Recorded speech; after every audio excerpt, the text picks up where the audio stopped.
एक माँ की दर्द भरी ज़िंदगी।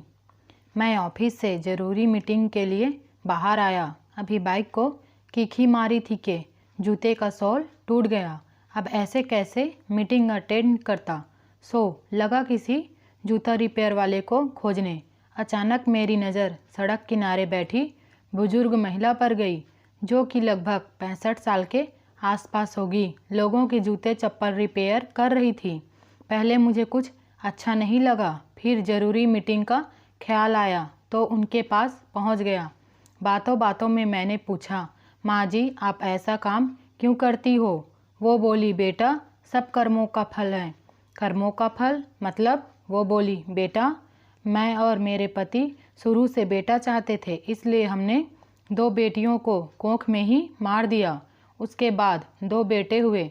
बड़ी उम्मीदों से उनकी परवरिश की, पढ़ाया लिखाया, उनकी हर छोटी बड़ी इच्छाओं को पूरा किया। धूमधाम से दोनों की शादी की।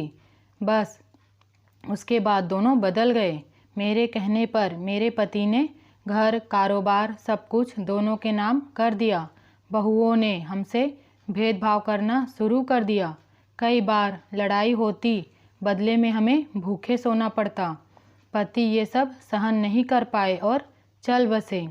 बस बेटे बहुओं ने बार बार किसी न किसी तरह सताना जारी रखा और एक दिन घर से बाहर न जाने क्या क्या कहकर निकाल दिया। कई दिनों भूखी रहने पर एक भले आदमी ने मुझे ये मेहनत का काम सिखाया, क्योंकि मुझे भीख नहीं मांगनी थी। बस तब से ऐसे ही काम करके अपना पेट पाल रही हूँ। मैं स्तब्ध था, क्या कहूँ। खैर मेरा जूता तब तक ठीक हो चुका था।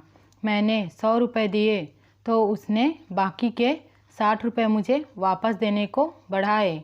मैंने कहा रख लीजिए बेटा, समझकर कुछ खा लीजिएगा, मगर उसने साफ मना कर दिया। बोली, नहीं बेटा, बस अगर कुछ करने की इच्छा रखते हो तो इतना करना, अपने माता पिता को कभी दुखी मत करना और अपने आसपास भी किसी को ये अपराध मत करने देना। कौन जाने कब किसे कैसे ऊपर वाला उसके कर्मों का फल दे दे। वीडियो को लाइक एवं शेयर करें। चैनल पे नए हैं तो सब्सक्राइब कर दीजिए। धन्यवाद।